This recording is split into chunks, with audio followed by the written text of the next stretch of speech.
2 cards for the end of November, 2 for the beginning of December, and 1 for the transition to see how the 2 months play into each other. All right, so let's take a look. So this is for the last 2 weeks of November. This is for Scorpio. Okay, Scorpio, what's going on with you guys? Interesting. We have the 7 of Wands and we have the 5 of Swords. And both cards, to me, I mean, you look at them and you see this guy's having to stand up for himself. It's the last 2 weeks of November, having to stand up for himself. Others are opposing him possibly, or others are feel confining to you, or you feel possibly oppressed from what's going on around you, family matters, work. You're just wanting to stand up for yourself. It could be you're wanting to stand up for your talents and your abilities in the work that you do. You're saying, now wait a minute, or there's competition around you, and you're like, I'm the woman or the man for this position. It's me. Yeah, because someone gets left in the dust over here with the 5 of Swords. This sword card means that, you know, he's the winner of this particular battle. The swords represent our thinking. So it might be that, you know, mentally you're feeling like you've been in battle with some people, or there's mental battles around you. Again, I'm feeling like there's a lot to contend with these last 2 weeks of November. And if you're in the U.S., this Thanksgiving will be during this time period. So hopefully there's not too many family hiccups, communication. I feel like this could be around your work, but it's interesting how they face each other, isn't it? So a couple of things. It might be around your work and you're standing up for yourself and what you can do. And just others are saying, okay, he, you're the winner. It could be this also could be sports or competition, or in any form or fashion of the word, competition.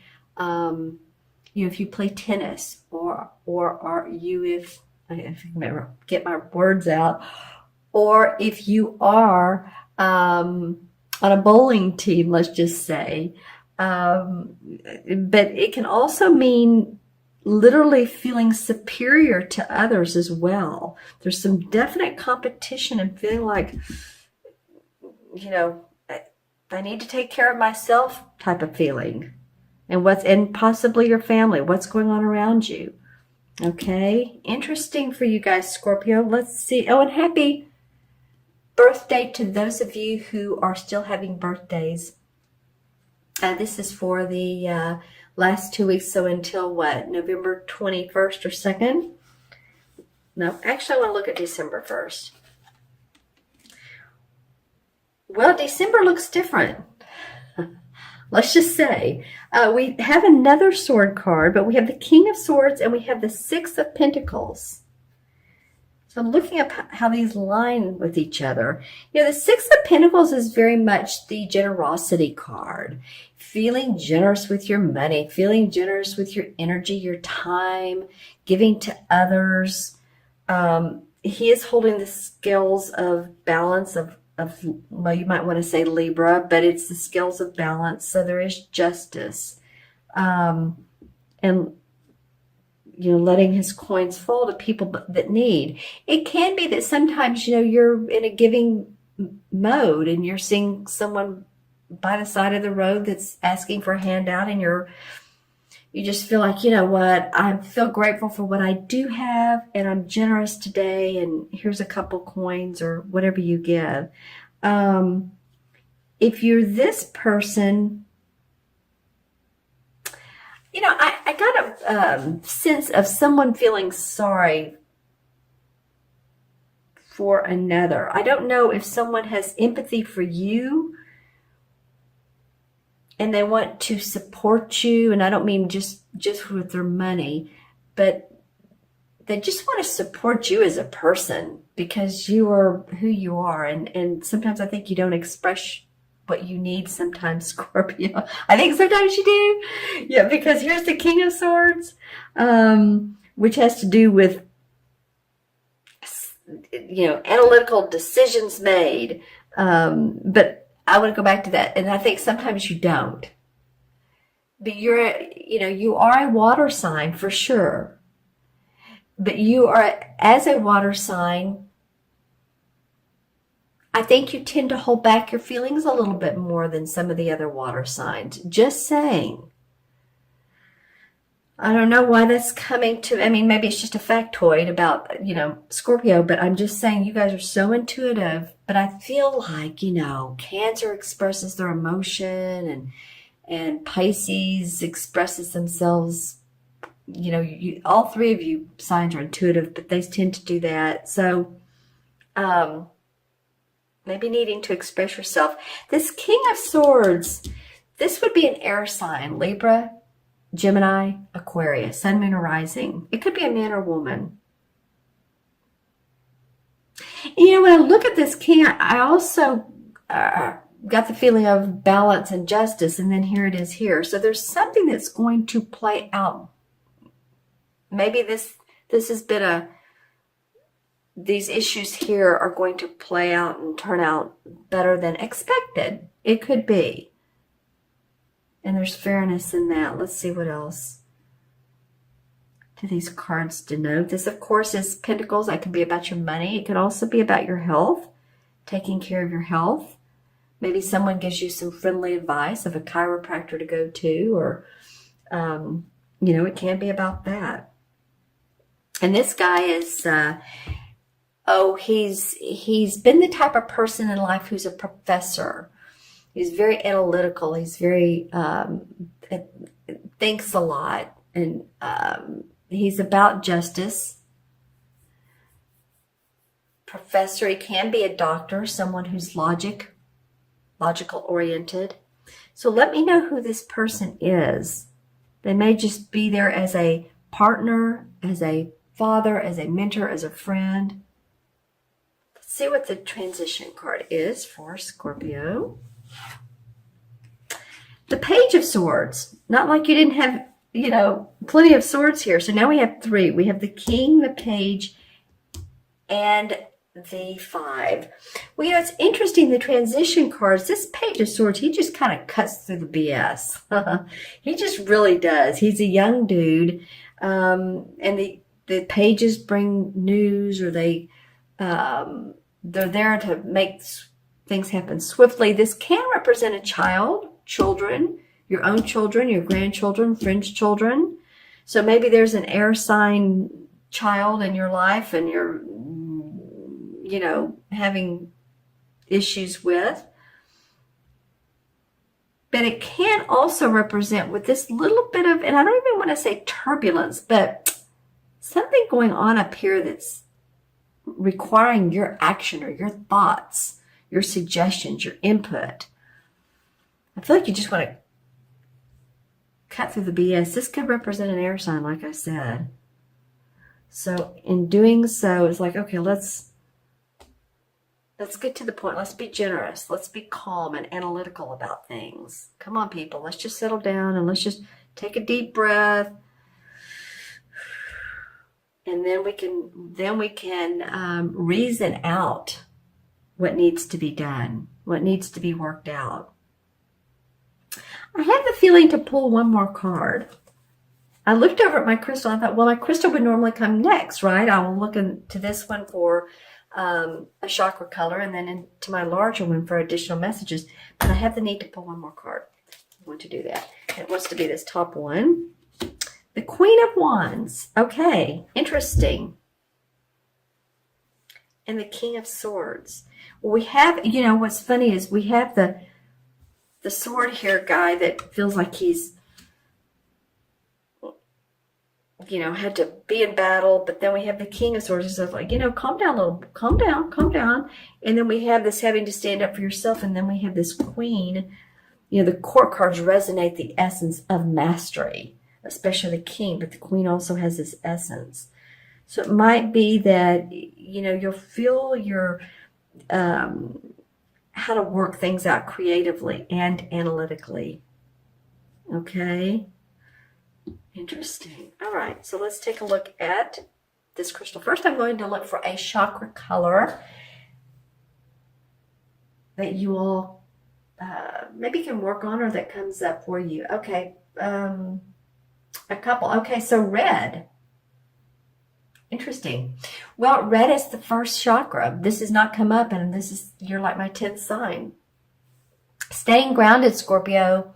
Staying grounded. Let's see what, I don't have a red stone. This is carnelian. This is for second chakra. So first chakra can be red or it can be like a black. And I like black tourmaline, to hold. Or I've even heard of people putting small pieces like in their socks to ground them, to help them feel like they're, they're really in sync with earth and they're not too far up in their, the crown chakra. Because honestly, staying grounded is the most important chakra. Once we do that, then we can work on the others. So that came up for what's important for you guys, to stay grounded during all this. Be around trees, nature, animals. All that is grounding. Okay, so messages from this particular crystal for Scorpio, mid-November through mid-December. Yeah, I'm seeing trees in this. So that would make sense. Let's see what else comes up. I'm trying to figure out what this particular... some of you may be traveling by Amtrak or... some form of transportation that's not your normal car, plane. It may be Amtrak, it may be, and that's in the U.S. Well, it's all over the world, isn't it? I was going to say you all call it something different in the UK, but whatever your fast train system is in your particular country, that's what I'm seeing. It can also be like a bus, which I know is completely different feeling, but it can carry commercial passengers or passengers for a commercial ride. So some of you all may be traveling, you may be doing some sightseeing. Let's see how that turns out. The number 10, that's interesting, that comes up. Well, number 10 in the major arcana cards is the Wheel of Fortune. So it might be that you're traveling for business and that the karmic wheels of fortune are coming up in your favor. I feel like some of you are going to be traveling India, possibly Middle East area. As I look at these crystals, that's what I'm seeing in them. So areas that are interesting to you, cultures that are different. Or maybe you just study those cultures. Maybe you're learning a new language. Some of you might be. And then lots of light blue. And light blue, of course, is the throat chakra. So, I said earlier that I think some of you all don't express yourself enough. And maybe you're saying, well, when I express myself, people take it hard, or I'm direct, because I know Scorpios can be known to do that, but sometimes we need that. But it feels like just take care of your throat chakra and communicate your words deliberately. That's just what I'm getting. I got diligently too, but deliberately, okay? So that people know where you're coming from. All right, Scorpio, I'm going to add these up, the original cards that I pulled. So we have 7 and 5 is 12, 13, 14, which you love, the court cards are always 1, 7, 5, 12, 13, 14. 14 and 6 is 20. Haven't had that number. Interesting. 20. So 20 in numerology, well, deduces to 2, and 2 represents being amiable, being diplomatic, possibly partnering with a person. If you partner with a person, and whether it's a relationship or with your work, just being diplomatic in situations. And that might be called for you to be here. If this is around your family or you or your business or work, maybe you'll need the feeling of diplomacy, right? And 20 in the major arcana is the Judgment card. So that's about rebirth. Feeling like, there's newness coming into your life. Even if it doesn't look that way, that, you're feeling like, oh, let's just do things differently. It's kind of like a progress report, the Judgment card. If you think about it, and if my cards were, I kind of want to show it to you. Let me see if I can find it real quick, or not. But if you think about the Judgment card, there's an angel above people standing in water. Well, actually, it looks sort of like the Lover's card, but there's new people standing in water, and there's an angel blowing her horn. And so it's about the day of reckoning. It's about seeing what progress you've made and what progress hasn't been made, and feeling like you're a new babe, and so you want to continue to make progress. You want to sometimes you may want to respite from action. Maybe you want to pull away from the action and just feel that spiritual warmth, that rebirth, that that your soul is moving forward, and yet you want to take a pause, just a short pause from the human, all the stuff that's going on in life. This may also represent that you're feeling about government, political, anything like that. But I do feel like this is your standing up for yourself. But things sort of even out here. And then there's generosity.